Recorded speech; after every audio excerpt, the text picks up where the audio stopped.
Hello there. Welcome to the Word Cafe podcast. This podcast has been designed with created content that centers on the power of words. Can we really do anything without speaking? Can we really do anything without the agency of words? Yes, that is what this podcast is all about. And I am your host, Amakri Isobe, your neighborhood word trader. I believe in the power of words, for it is the unit of creation. I trade in words to profit my world. Good morning, good afternoon, good evening, good everything. Well, I won't say it like Eddie Murphy said it in, that movie. Yes, good morning, my neighbors. Well, I won't say it that way. How are you? You know how we say it on the show.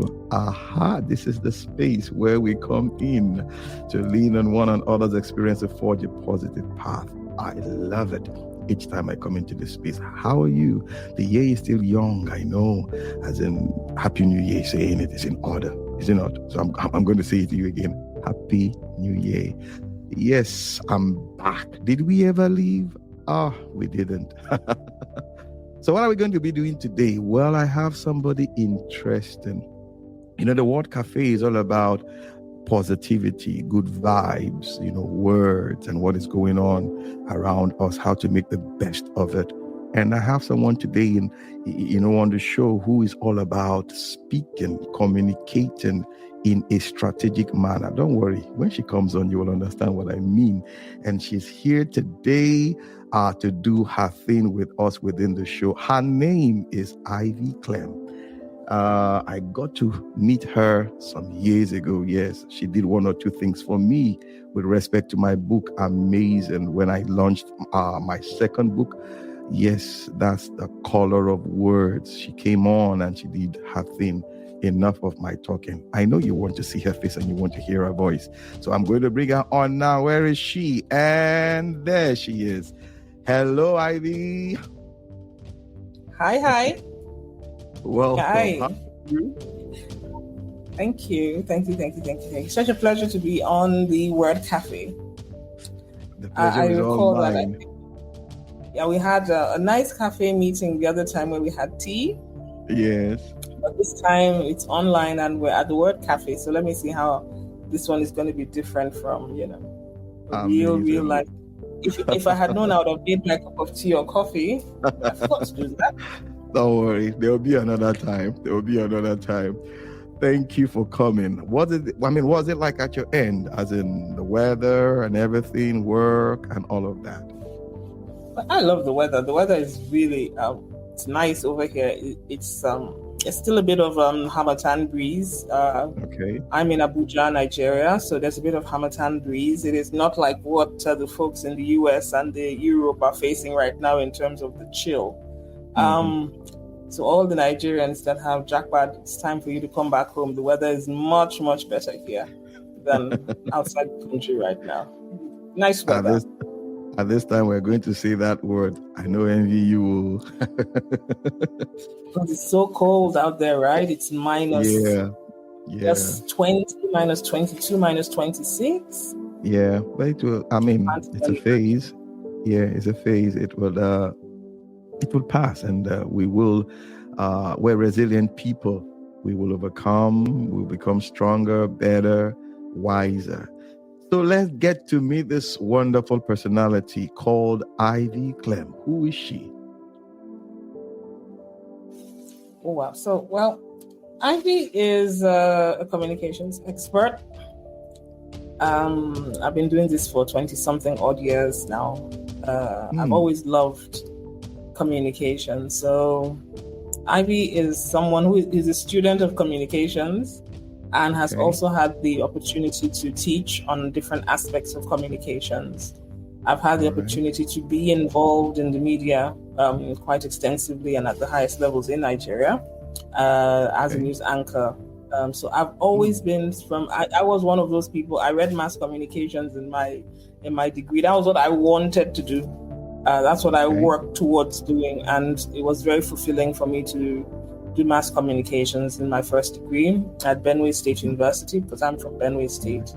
And I recall the people said, oh, go do your master's, go do something else immediately after I finished school. And I was like, no, I want to go into the industry and start working, which I did. I went to Lagos because that's where all the media jobs were at the time. At the time, the federal government had just given broadcast licenses to private organizations. So you had the AIT, you had the Minad Broadcast International, you had Channels Television, you had DBN. I think there were like 5 of them, the pioneers, when Babangida, under the administration of Babangida, gave out private broadcast licenses. So I started working at Minad Broadcast International very quickly.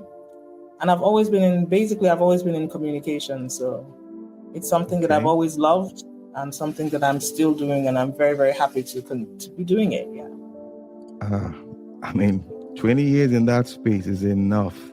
To write a whole book, on books, right? The subject. Yeah, 20 years, because you captured it so well. Looking at when the private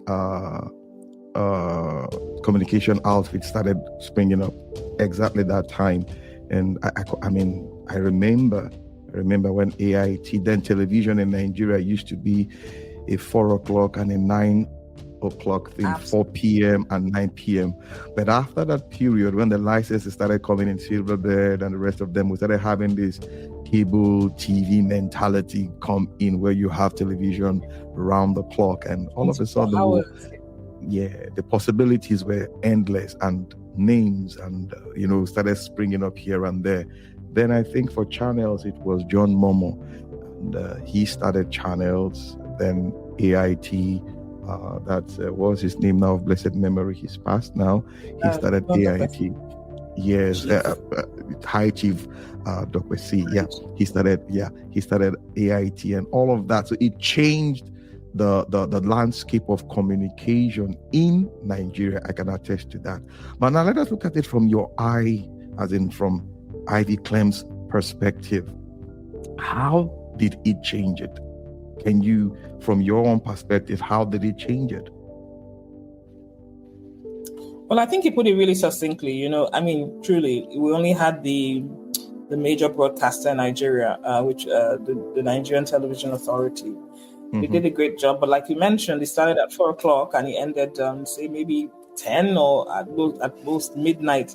I recall that when we had the seasons, maybe like Easter or Christmas, you would have to wait up so you could watch that good old Jesus Christ of Nazareth movie, isn't it? That they would do it in parts. Yeah. So all of our entertainment was with the broadcaster, with the national broadcaster at the time, and they did a good job. I recall that they had so many programs. If you recall, you can remember Kokura at Dawn. You can remember they had Things House Fall number, Apart. They had series. House number 13, Basi and Company, Absolutely. and the rest of them. I remember Sesame Street. Everybody watched Sesame Street religiously because that was your form of entertainment, and that taught us good English, exactly, and all of that. And so it was a time of, I call it a time of maybe innocence. And I remember every parent would wait up until the network news. In fact, when the network news started with that theme song, that was when you knew as a child that you needed to go sleep, because the adults were watching television and all. But with the coming in of the other players, the private players, if you recall, like you mentioned, there was a lot of excitement. There was something new to watch. We went to 24. And that was also the time cable television, just like you mentioned, had a surge. Everybody was watching cable news network, CNN, for the first time, and you could watch the news on replay every hour. That was unheard of at the time. And now that is standard. You have the news on the hour for most stations. That's standard. But then it was new. It was fresh. And it was just an exciting time, different kinds of programming. So the different stations also had their personalities. They had segments where you could watch entertainment, you could watch news, you could watch sports, you could watch all kinds of things. So it was an enthralling time for people because they had so many options on what to watch. There were some TV stations that tried to center on entertainment. And so you just had a lot more choice. And I recall Then they now said all of them were on standard definition. Then it was at that point in time they said we're going to move to HD. And then there was the transition, if you can recall, from standard definition to HD. If you recall, we had the Chogum games. We could do it live. Yeah. That was under Obasanjo. Yeah, we had the Chogum games. We had the stadium brand new. So it was a time of freshness, of innovation in the media space. That was the time we had. Even the super. Remember, DSTV had all the licenses to play football, and the federal government with some of the private television stations stepped in and said no, they had to break that monopoly, which is why some of the stations can, air the Premier League. So it was a time of change in the broadcast industry, just to be like other countries, and I think it was quite successful. It gave a lot more choice, gave a lot more innovation in the field, just made it really, really interesting. So that's what I recall. Through my own eyes, it was just a time. I mean, we can never go back to the way it used to be. But now there's so much. But even now, the traditional TV, it's another time of change, and another time of change because of, even though the internet was there, maybe the internet has been there for like at least 15 years now, as in really, really, but at least in the past 2, 3, 4, 5 years, I've seen that a lot of people do not even rely on traditional television anymore for any kind of news, entertainment, or sports. Everybody basically, online. Basically, if you look at it from what you just said now, I look at my children, they don't watch DSTV anymore. Yeah. Honestly, they don't. What I see them do now is more of YouTubing. You see them in one day I had to break into their own space. It's like, why aren't you guys watching like Cartoon Network and all of that? They just looked at me with this eye of, that's a cake now, it's boring. Those things don't excite them anymore. Rather, they want to see Mr. Beast. There's this guy, the highest YouTuber in the world. His name is Mr. Beast.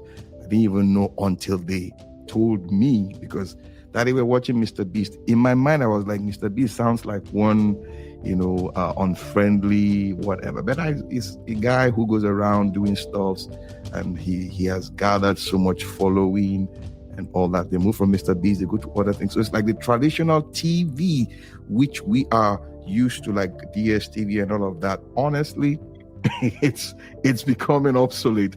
What is now holding sway for them, the millennials, or what I call them before millennials now, I don't know if the word will come again later, is YouTubing on the internet. They're surfing the web, they're watching YouTube. So the truth is, it has changed, and I think we need to also find a way of reaching them now, as in reaching them with our own, should I say, services, products, and all of that, so it has changed. Now, it brings me to this question about strategy, because you're big on that when it comes to communication. You call yourself a strategic communication expert. Why should I be strategic in my form of communicating? Well, that's a really, really, really good question. So you just mentioned that there has been change and evolution, and that was brought out of strategy. Somebody said, how am I going to reach younger people in with bite-sized content in a way that they will understand?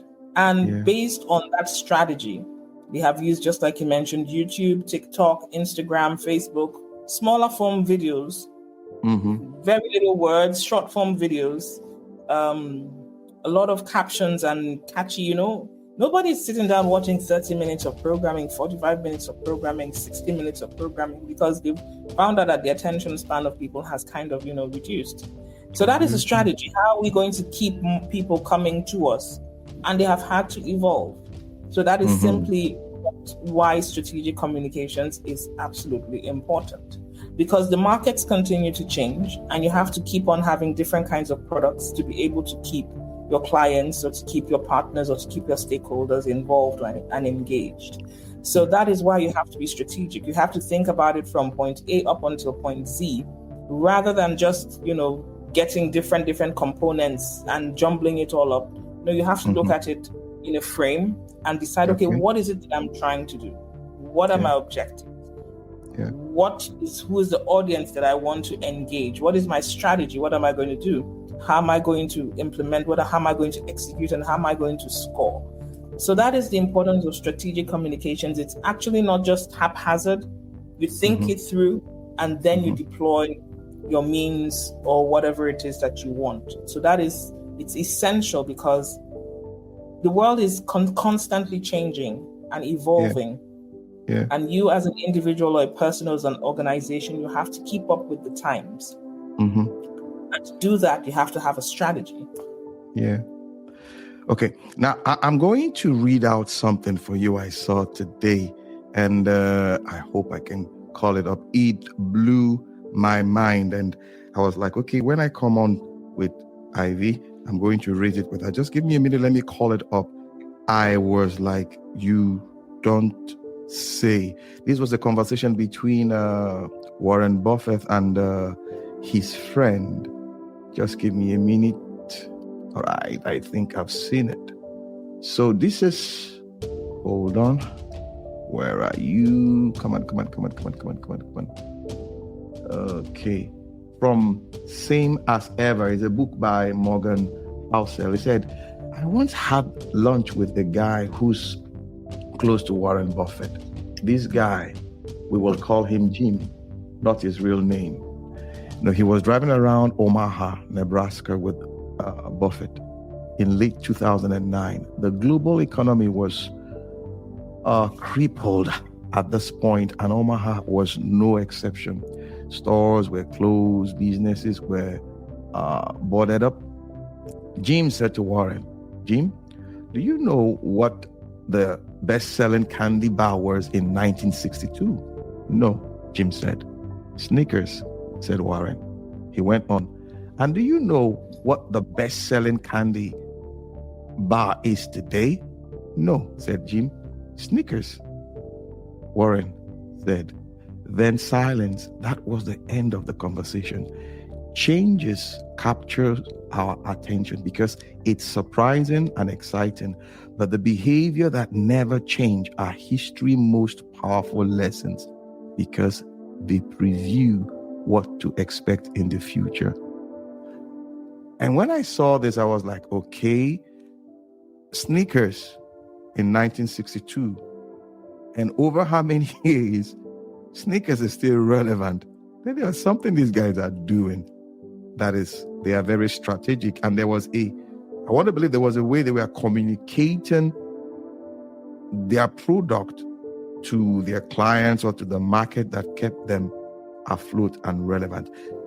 I read this and I want you to respond to it with respect to those of us who plan for the year. We have vision boards, we have goals and all that. How do you think, for even as small as an individual or as big as an organization, how best do you think we can communicate this in the midst of all the changes we're seeing before us today? Communicate like Snickers staying power, and how we can utilize that maybe in our own brands or in how we want to present ourselves. Exactly. Perhaps. Yeah, so I'd like to say, that's such a great story from the excerpt of what you read with Warren Buffett and the example of Snickers. Yeah. But in those days, there are brands that you can mention like that they have staying power just by staying the way they have always been. Because people have that legacy aspect of their lives as well. They want something that is trustworthy, something that doesn't change with time. And people have that, when it comes to like some products that have such a defined look and feel and taste.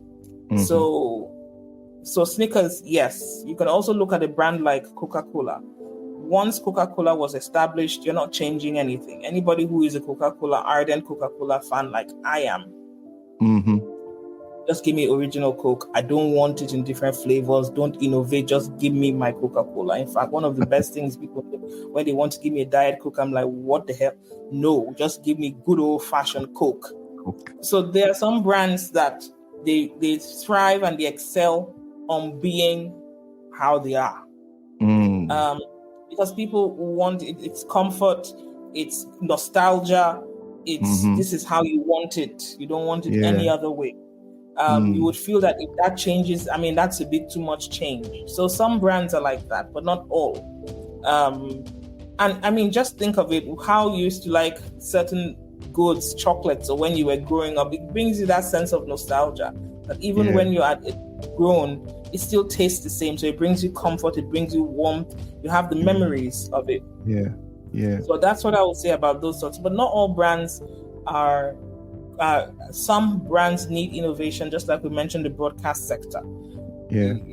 So that is one industry that has had to innovate and change, or tech as we experience it and as we know it. Now, for individuals, you have to understand, what is your value proposition? What is it that you want to communicate?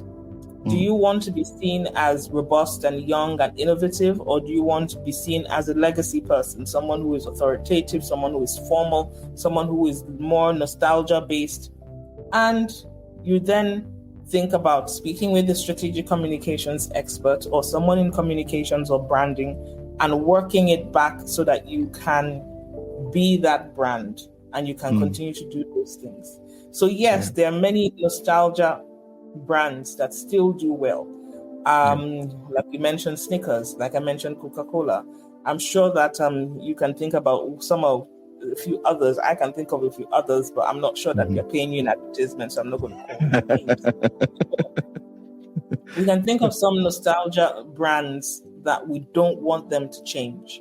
And it's also something that we can share with our children. They may do a few tweaks, but they don't shift too much because of the nostalgia of that particular brand.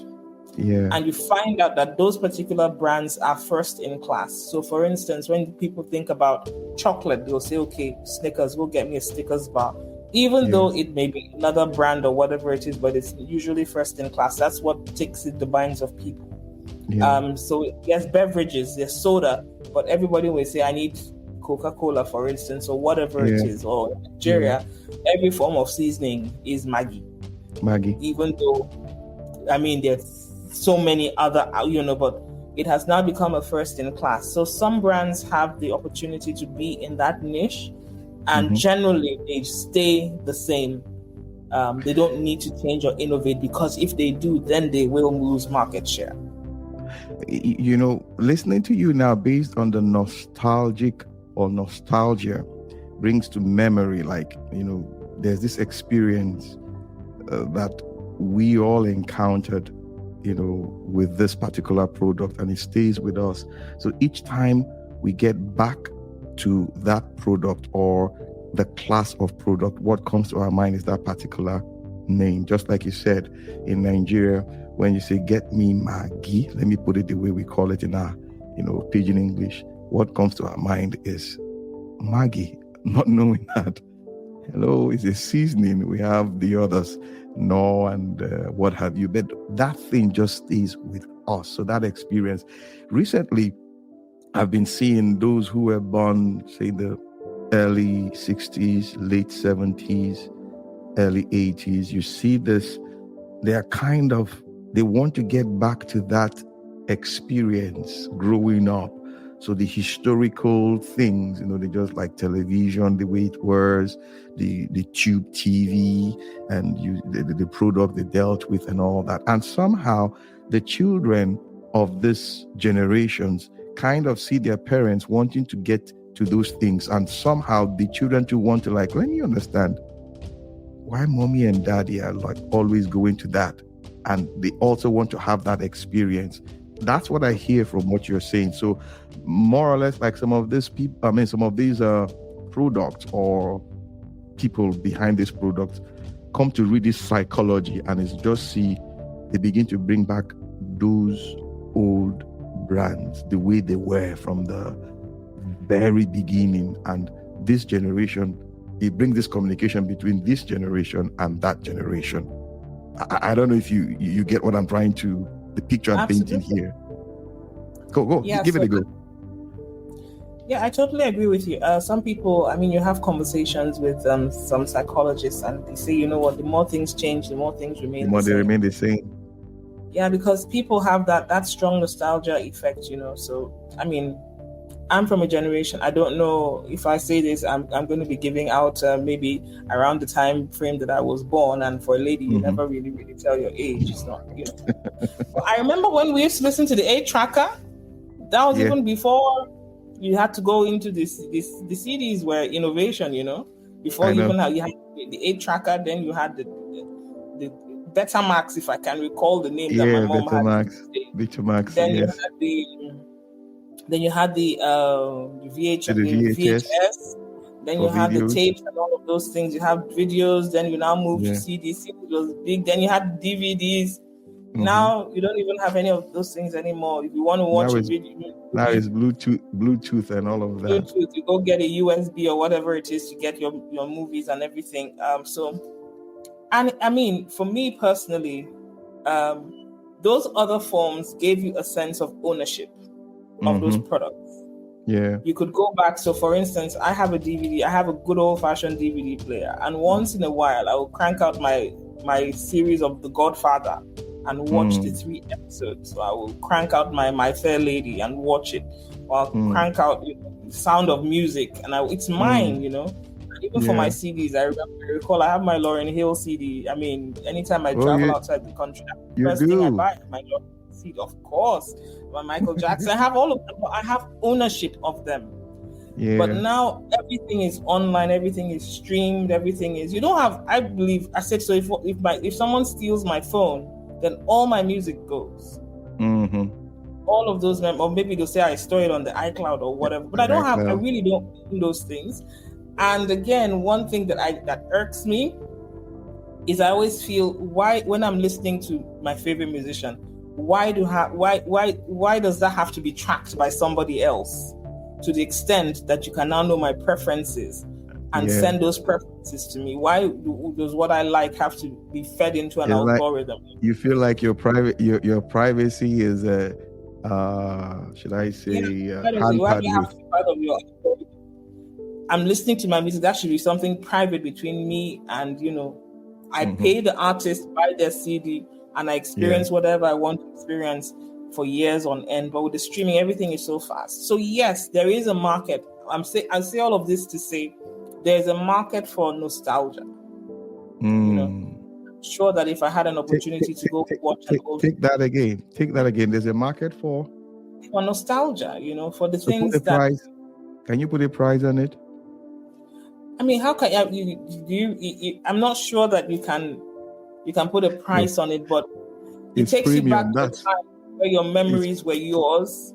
Yeah. Where you could experience community. So for instance, in those days, if you had your VHS or whatever it is, all of you were watching that program together. But now, 5 people are sitting down in the room, they can all be watching 5 different things.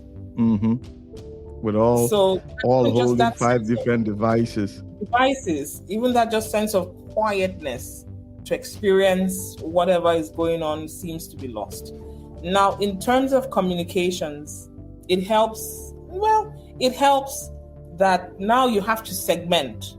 You know, you have to have different kinds of approaches to different demographics and different people that brings about different kinds of programming and everything, which is why when you go online, like you mentioned YouTube, you go to YouTube, and instead of you getting one choice, you have like 50 different choices. You have the opportunity to download, you have the opportunity to do this, you can go live, you know.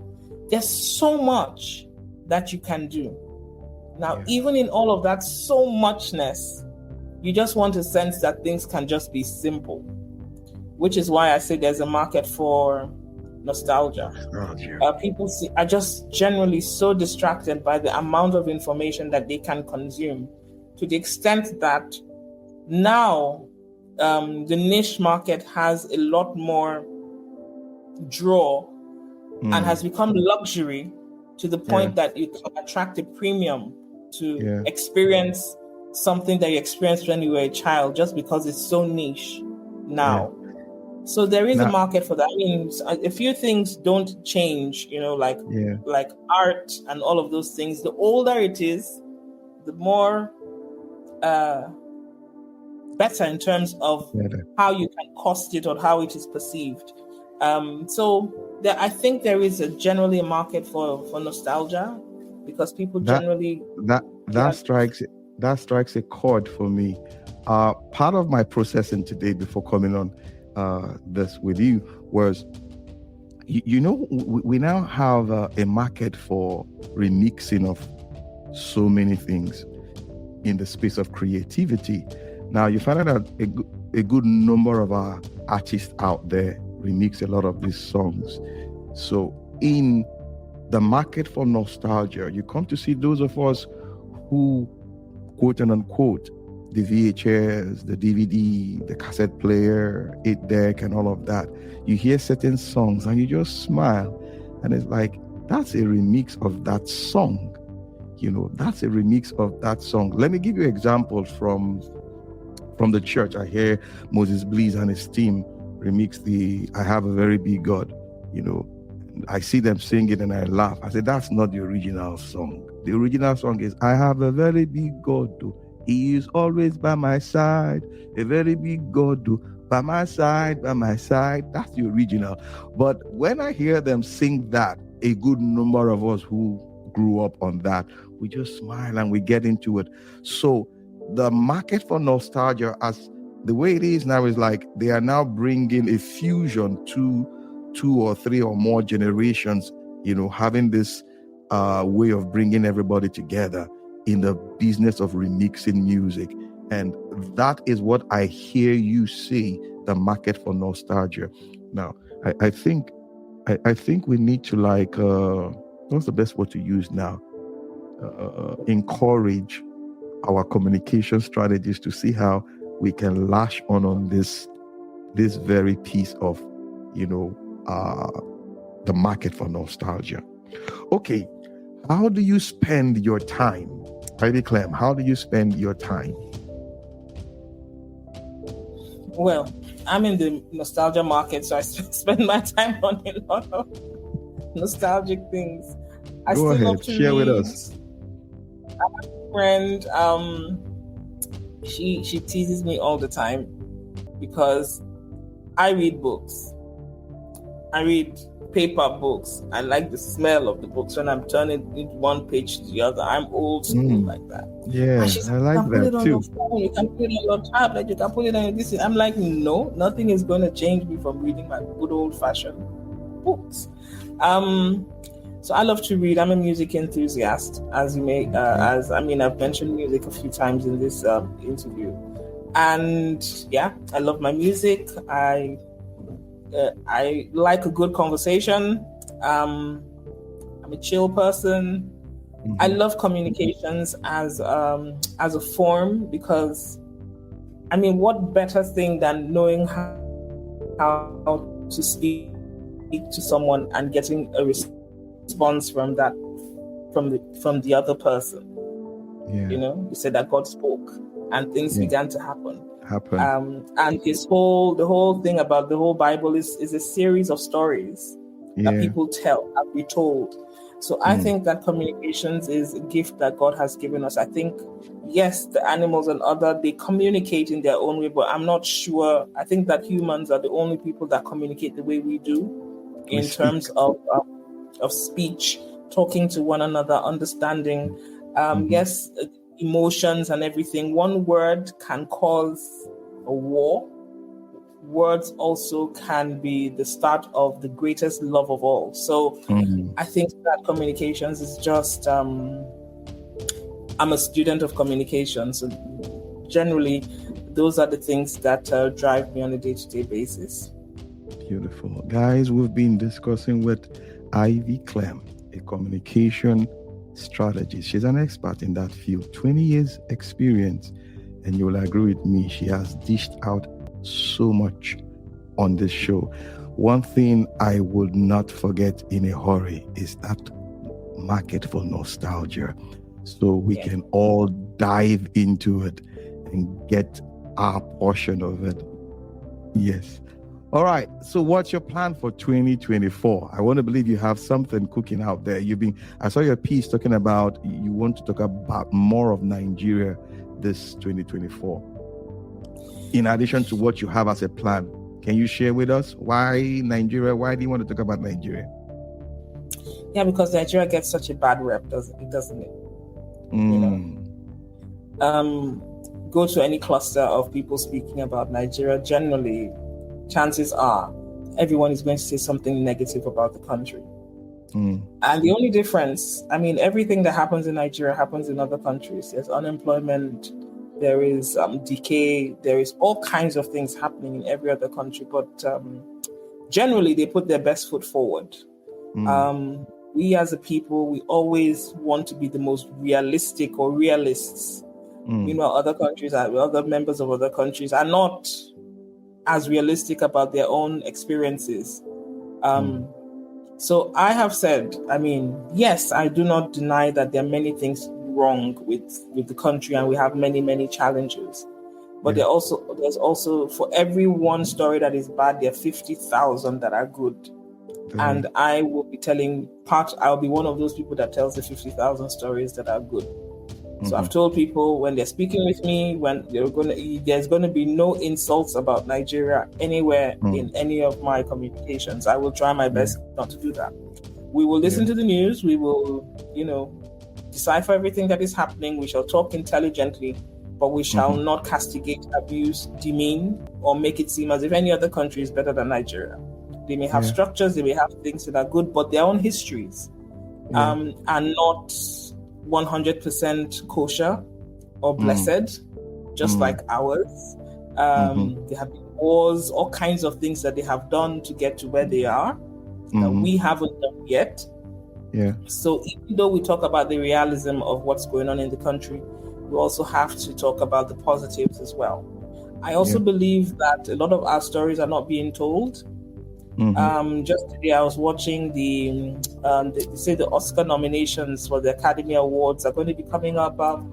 Is it today or tomorrow, early in the morning? And for the Best Picture nomination is going to be 10 movies, which they did after there was so much talk about inclusivity and drama and everything. So they've now made it 10. And these movies will be globally recognized because it is on this great, magnificent stage, which is the Academy Awards. And they're telling stories, different stories, mostly stories about things that happen within their own environment. For us in Nigeria, and it's a myriad sense of stories. They'll talk about the Native Americans, they'll talk about this, they'll talk about whatever. Where are our Nigerian stories? Where are they? Really? Especially about the middle class. If it's not, where are we have so many stories to tell. We do. So that is my own thing. I don't have the platform to start making movies, and maybe I will. Maybe we can talk and we can start doing movies. About the time we watched MTV, and now we've moved up onto watching, all the distraction that is. But where are those stories? The stories don't always have to be epic stories. It can be simple stories. Simple. So that's where I'm at in my own beautiful plan in terms of talking about Nigeria. I'm not going to deny the reality, but I do say that there are other stories we could tell that will show ourselves and our country in a positive light. Because I keep on saying, I'm a Christian, and I know you're a Christian also. You keep on saying something about a certain place, it becomes a self-fulfilling prophecy. Yes, it is. Chances are you'll find out people from other countries, you'll say that this is where dreams are made of. And that becomes people's reality. They say that we do the best of this, and that becomes their reality. For us in Nigeria, what do we say about our country? Self-fulfilling prophecy. I love that. I love that, telling the stories about your country, telling the story about your neighborhood. Somebody asked me the other day, and it's like, do we have a Nigerian dream? Like, you hear the American dream. I want to live the American dream. I want a piece of the American dream. do we have the Nigerian dream? And I paused for a minute, and I couldn't quite give the person an answer, because I believe we do, but it's how to craft that story. Sometime, I think last year, I came upon this report. They were talking about the most praying nations in the world and poverty capital and blah, blah, blah. Obviously, Nigeria and Afghanistan made the list as part of the top 2 countries that prayed the most. And they made all sorts of analyses and blah, blah, blah. But what caught my attention was when they came to the COVID year, the 2 nations that were not adversely impacted by the COVID was Nigeria and Afghanistan. And I said, okay, hold a minute. We're praying people. We are praying people. COVID could not break through. The US had their issues, Europe had their issues, but Nigeria did not. That is a story. And if you go through the COVID year, you look at how we lived. We were more communal. We went into that, storytelling times, like folklores, stories under the moonlight and all of that. I spent more time with my children singing songs that my mother sang to me. And I said to myself, okay, can we not craft something after this to tell the world our story? We might be broken, but we're not out. We might have our challenges, but hello, we are champions. We have, count the first 10 Black people on earth, first 10, just 1, 2, 3, 4, 5. Before you get to the 10th person, you see 4 Nigerians. It speaks volume. Recently, a Nigerian built a business that BlackRock bought over for $12.9 billion. He's a Nigerian. Ogunlese, I think that's his name. So we have a lot to create. But like you said, we are the ones, so to say, talking down on ourselves. Nobody will sell your market like you. Nobody will do that. And I think it's us that will do that. And I take that challenge, starting to create movies telling the stories of Nigeria. And I believe Ivy Clem she will lend a voice and a hand when it comes to crafting the script. I agree. Come on, think about it when you're growing up. You watch The Good, the Bad, and the Ugly. You watch The Godfather. You watch movies. That's how you thought about, the Yankees, the Yanks, about the American Cowboys. They told their stories. They pushed it out internationally. And you began to feel like you were living in those countries. And it began to wake up the interest in you to go to those countries. So we're going to, now that we have a king, there's a king now in England, but everybody will say, I want to go to England to go see the Queen in those days. But because it's what we had been shown, is what we had been shown. But what are we showing when we talk about Nigeria? So there was something you mentioned earlier that is so important when you said that the person asked, what is the Nigerian dream? And you couldn't give him a straight answer. Yeah. Now that's the job of a strategic communications person. You craft the message. Yeah. You're very strategic about it because they were strategic about it. It wasn't a mistake that you heard that America is the land of dreams and opportunities. Somebody crafted that message and began to push it, and it became a holistic messaging for the whole country that permeated every aspect of their lives, and it has transformed their economy. Yeah. Now, people always tell me that, like, Ivy, if you go into government, where do you want to work or whatever? I don't particularly care about the Ministry of Petroleum or all those ones. Just give me the Ministry of Information and National Orientation. That's the only ministry that I want, because that's the ministry that will allow me to craft the messaging for our country. That will be able to say, okay, let's tell this story about Nigeria. We're not telling any cohesive story about the country, and that's on us as a nation. That is what those ministries are doing. I remember but they used to do it before. When we were growing up, we used to have, just when it was just the radio, they would always push out positive stories about Nigeria not just the radio, not just the radio, even on television. If you remember when we used to have, is it Nefetebo? I've forgotten how they crafted it, where they bring different stories from all the cultures around Nigeria. You do a movie about it, they vote for it, and they call up the winner or something. I remember then. Yeah, I remember then we used to get excited when we hear that competition is, around the corner. You have a lot of movie directors and producers and everything working on traditional stories, that will get even our parents like nostalgic, like how did they get this particular piece and all of that. So I remember those days, but somehow we left them somewhere. That hasn't been happening now. Remember, if you recall, in the 80s, there was the campaign when just then, it wasn't even, we call it Jackpa now in Nigeria, and anybody outside the country Andrew, means when I'm checking out. Yes, but they did something to counter it. Yeah. It stopped so many people from leaving. Yeah. They did something to counter it because they used to call it brain drain in those days. Brain drain, yeah. Now, we have something that like a tsunami of people that are leaving the country to the shores. True. Young people, every young person, every parent that I know, their preference is for their child or daughter to school abroad. Canada. Even with the Naira exchange rate, there is no one. I mean, of a certain age range who has children of a certain age that if you ask them, what is your preference in terms of where your children will go to school?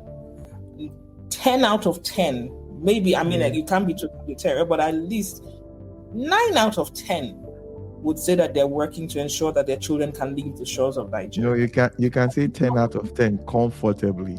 I tell you for free. Meanwhile, all those parents that are having this conversation, all schooled in public schools in Nigeria.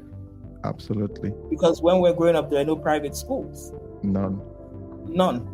So you can just, where I'm saying is, you can imagine the amount of young people that are leaving the country without any reason to come back.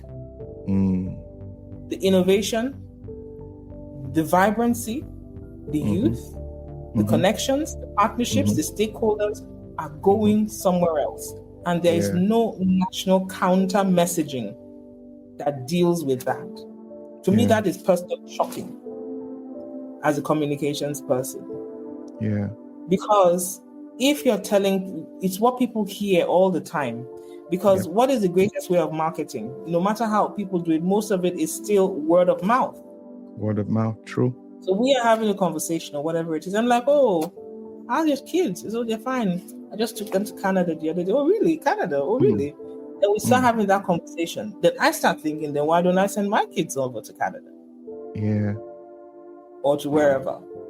So it's still word of mouth. So we are marketing the education system in other countries. And there is no counter from our federal government, state, or local, or national agencies for information to counter that messaging, to tell people that there is hope for the youth here. Now, to me, that, like I said, that is shocking that nobody is doing that. I mean, I don't know. Well, let me tell you, if you have the thought, then it means something is about to happen. So prepare yourself, because being around this space for a while, I can tell you for free how it works. The minute those thoughts start coming, it's all about time. You see similar minds, and there's this resonance, and we begin to flow. But I am optimistic. I am. And that's why somehow it just clicked within me to get Ivy to come on the Word Cafe to talk about communication. And guys, you will agree with me, we've been having an amazing time. But time is not our friend. When we get into talking and it becomes all exciting and you look at the time, it's like, wow, we've been here for this long. That's because when you're doing what you enjoy, time ceases to exist. But we need to respect time. Before I let her go, one last thing from Ivy to my audience about communication. Well, communications is like air that we breathe. And the beautiful thing is that some people say you don't own. The beautiful thing about communications is that there's verbal and there's non-verbal. So some people say, well, I can't speak, or I can't see, or I can't hear. But there is a way that humans have been infused by our Creator to be able to get our thoughts and our dreams, our hopes and aspirations from one person to another. And I think it's one of the most beautiful things. So do learn how to communicate. If you want to learn more about communications, you can reach me on my social media. Yes. On all platforms. Where do we catch you? Where do we catch you? Instagram, Ivy Clem 1. I always say because I am. If you look at my bio, it says the one and only. So Ivy Clem 1, and I always say that Ivy Clem. I mean, it's 7 letters. Ivy Clem, CLEM. So reach me. If you do that, if you put that, it will come up on all of the channels. And let's talk about communications. Let me teach you, coach you how to be a better presenter, how to present yourself better, how to have confidence, and and the importance of strategic communications and how it can transform your organization, your life, and this country. So anybody, I'm up for Minister of Information and National Orientation. If they're looking for that, actually, I'm right here. All right, guys, you heard it from the one and only Ivy Clem. She's given herself, there. So guys, make contact with her. You won't regret it. I remember the first time I called her for just to collaborate, and I enjoyed myself, and she did a marvelous job. Go check that out on my YouTube channel. You'll see it, one of my very early videos I did, the word as in the color of words. After I did a cocktail of words, the color of words, Ivy was one of the people that did the reading and all of that. She is an amazing person. You will agree with me. All right, guys. Well, I've been having an amazing time. I know you two have been, but I just have to let her go. But let me tell you this for free. She will be back in this space, to share with us her encounter with that space called national orientation and information and all of that. And it's going to be fingers crossed. Yes, on a positive note. All right, guys, till I come your way again. Bye for now. Ivy? Bye-bye. Thank you so much for having me. Thank you so much. I do appreciate it. You're welcome.